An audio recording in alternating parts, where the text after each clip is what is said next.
Assalamualaikum warahmatullahi wabarakatuh. Perkenalkan, nama saya Melinda Nurhalifa, Universitas Muhammadiyah Cirebon, semester 5, Teknik Informatika, kelas reguler R1. Di sini saya akan mempresentasikan tentang pengujian black box dan white box testing. Sebelumnya, mari kita ketahui dahulu apa itu dari pengertian black box. Black box atau pengujian sistem merupakan pengujian program perangkat lunak yang lengkap dan terintegrasi. Perangkat lunak atau yang lebih sering dikenal dengan sebutan software hanyalah satuan elemen dari sistem berbasis komputer yang lebih besar. Biasanya perangkat lunak dihubungkan dengan perangkat lunak dan perangkat keras lainnya. Selanjutnya yaitu keuntungan dari black box testing. Yang pertama, ada pengujian tidak perlu memiliki pengetahuan tentang bahasa pemrograman tertentu. Yang kedua, pengujian yang dilakukan berdasarkan sudut pandang user agar dapat mengungkapkan konsistensi atau ambiguitas dalam spesifikasi. Yang ketiga, programmer dan tester memiliki ketergantungan satu sama lain. Yang keempat, efisien untuk segmen kode besar. Yang kelima, akses kode tidak diperlukan. Dan yang terakhir, pemisahan antara perspektif pengguna dan pengembang. Selanjutnya yaitu kekurangan black box. Yang pertama, uji kasus sulit didesain tanpa spesifikasi yang jelas. Yang kedua, kemungkinan memiliki pengulangan tes yang sudah dilakukan oleh programmer. Yang ketiga, beberapa bagian back-end tidak diuji sama sekali. Yang keempat, cakupan terbatas karena hanya sebagian kecil dari skenario pengujian yang dilakukan. Yang terakhir, pengujian tidak efisien karena keberuntungan tester dari pengetahuan tentang perangkat lunak internal. Ini contoh tabel skenarionya. Kita skip dulu. Pengertian dari white box testing. Pengujian ke white box testing adalah menguji yang didasarkan kepada pengecekan ke dalam detail rancangan, penggunaan yang dilakukan struktur kontrol dari suatu desain pemrograman untuk dapat membagi pengujian ke beberapa pengujian. Dan didapat bahwa white box testing menggunakan petunjuk untuk menghasilkan program yang diharapkan dan efisien. Kekurangan dari white box testing. Yang pertama, membutuhkan pengetahuan tingkat tinggi dari perangkat lunak internal yang sedang diuji. Yang kedua, sangat mahal untuk dilakukan karena membutuhkan tester yang terampil untuk melakukan pengujian. Yang ketiga, perangkat lunak yang jenisnya besar. Metode white box testing ini dianggap boros karena melibatkan banyak sumber daya untuk melakukannya. Yang keempat, tidak menghiraukan tampilan UI aplikasinya. Yang terakhir yaitu membutuhkan akses kode.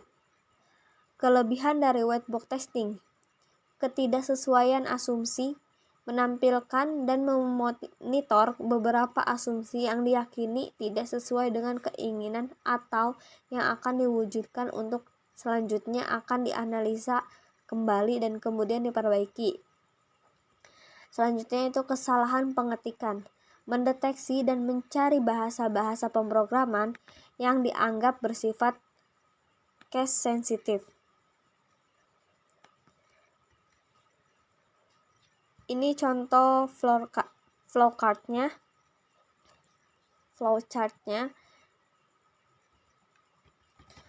Kita akan menguji black box. Yang pertama,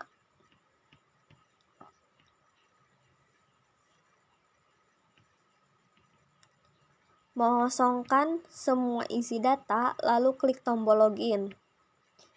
Hasil yang diharapkan, sistem akan menolak akses login dan menampilkan pesan harap diisi bidang ini.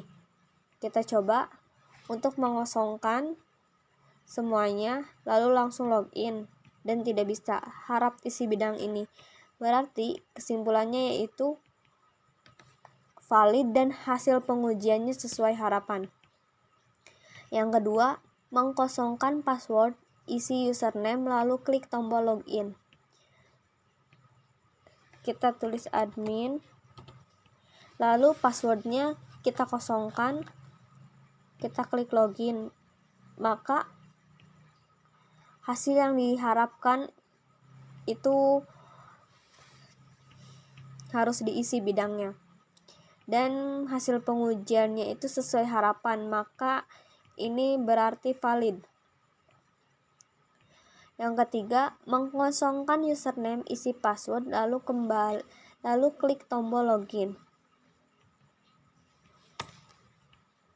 Passwordnya kita isi lalu login, dan seperti sebelumnya yaitu harus diisi bidang ini, maka hasil pengujiannya sesuai harapan dan valid. Yang keempat yaitu mengisi username dan password salah. Mengisi username salah tetapi passwordnya benar. Kita coba. Untuk username kita coba masukkan dengan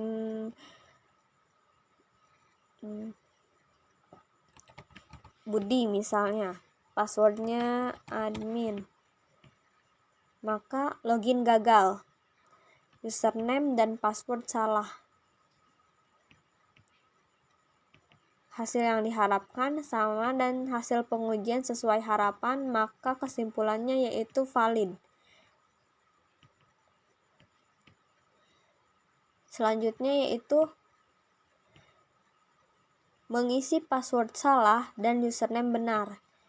Username-nya benar, admin, lalu passwordnya salah. Misalnya, lalu login gagal. Username dan password salah.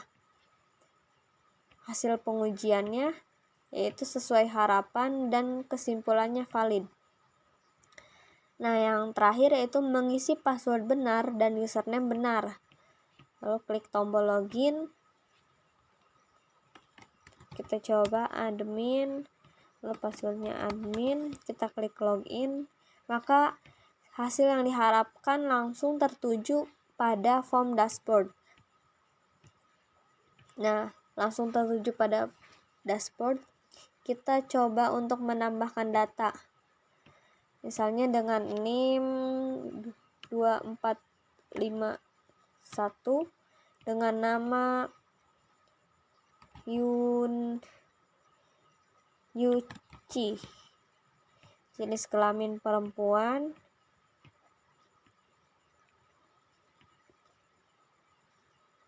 informatika, UKM eliminati, hima, nomor WhatsApp. Kita coba acak aja, lalu kita daftar. Nah, datanya sudah terhubung dan sudah masuk.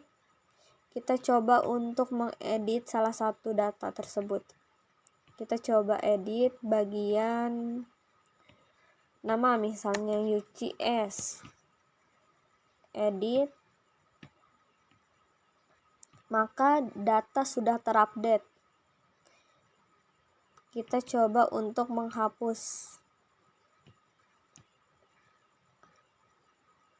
Yakin hapus, oke, maka data sudah terhapus. Sekian presentasi dari saya, kurang lebihnya mohon maaf. Billahi taufiq wal hidayah. Wassalamualaikum warahmatullahi wabarakatuh.